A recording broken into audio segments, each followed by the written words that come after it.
In this video, I thought we would go back and revisit the DC Direct Knightfall Series 1 Azrael Batman.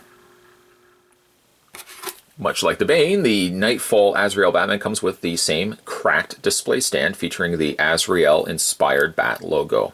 It does look great, especially having the shattered glass, shattered logo the way that it is. The same circular display base fits a little bit better for the Azrael Batman than it did with the Bane, because Bane was such a bigger figure than Batman here. But he does come with that. Doesn't come with any other accessories, which is the only downside to it.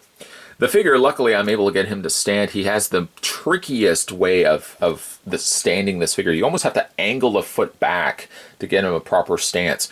He does have flat feet, mind you, and he does have a peg hole in the underside of his foot. But to get him to stand sometimes can be a little problematic.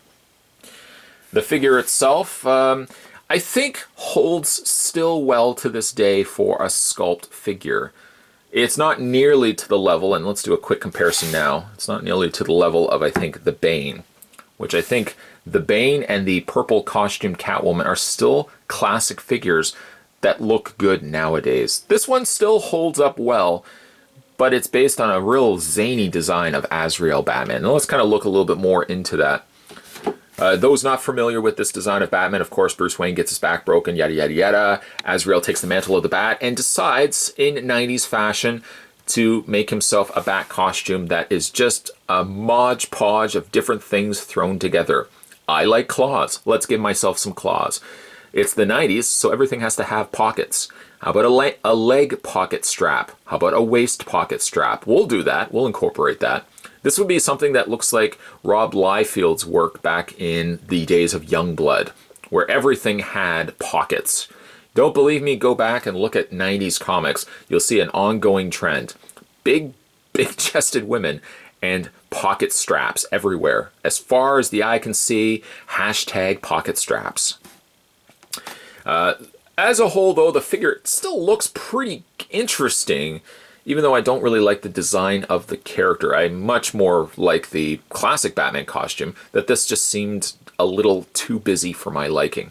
Now, he does have a couple of different looks in the comics, I think eventually favoring a more visored look, which was more prevalent in the DC Universe version of Azrael. So that if you wanted to pick up two different Azraels, this one would have more of the earlier design, and the Universe version had more of a later design. It's a shame, actually, that the DC Universe didn't gravitate towards this look, and instead going with the visor, more robotic look that Azrael later donned. The coloring isn't bad on this particular figure, incorporating some nice metallic blues and metallic yellows. The silvers are a nice touch too, but I find like some of the yellows, I don't know if it's the yellow that's throwing it off for me, but the yellow and the blue seem like they're conflicting colors. Like maybe the yellow should have favored more of a gold, and rather than the light corn cob yellow that they ended up going with, it seems to almost clash with the coloring that the blue is. This blue resonates for me as well because I think my father had touch-up paint that was this exact blue color.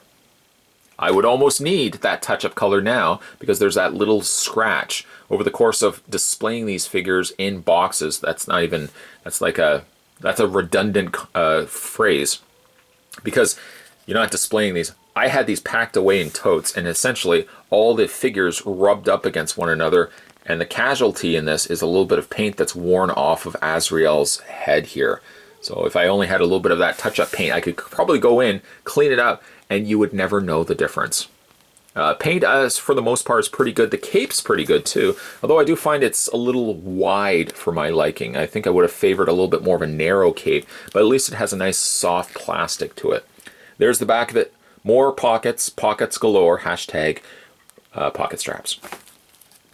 For his posability, let's run through that together. His head does rotate left and right, but it doesn't hinge upward, which is the downside because you can barely make out his eyes due to the nature of the way that head is always angled downward. Shoulders hinge outward, as well as a forward and back motion. It does have a hinge in the elbow. Nothing can be rotated on these gauntlets, which are a nice color, matching that of the top part of his cape. But he does allow at least a rotation in the gauntlets or into the actual claw portions of his hand. He does get a forward and back motion on the legs, a bend at the knee, and that's all you're really going to get. And luckily, or unluckily, this figure stands horribly. If you get the proper stance, leave it be, don't touch it, don't breathe on it, don't sneeze on it, because it's going to fall over. I'm surprised actually he can stand the way that he is right now, because you have to get the angle just right on those legs that the cape doesn't pull him back, which is one of the things that is a prone problem for this particular figure. Once again, bringing in the Bane. There he is right there. My favorite in the set is the Bane. My second favorite is the purple costume Catwoman. I love those figures. Knightfall Batman kind of falls a little bit off to the side as a third figure, the fourth figure being the other Batman in that weird outfit. I don't really like that figure. I don't even think I still have that figure anymore. But Bane by far is my favorite from this entire wave. I think for nostalgicness and being a time capsule figure, he's based on a real pivotal moment in Batman's career.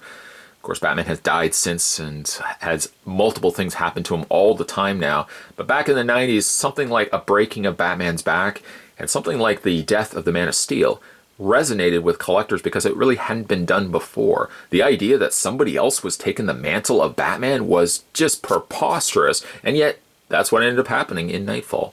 Knightfall will go down, I think, not necessarily as a memorable moment for Azrael Batman, but more notably for the big push of Bane and the breaking of Bat. This particular figure, I think, still looks pretty good. It doesn't feel like it's all that dated. And again, I kind of wish that the universe version of Bane had more this traditional design to him and not ended up being with the visored version that he got later on in the very short run that he was Batman. Still, if you want to get a time capsule figure, and I say time capsule figure, these are figures that specifically are key elements to a character's notable history. This figure is a pickup for that reason. He's not a great looking figure based on a design that I didn't really care for. I like a more traditional costumed Batman.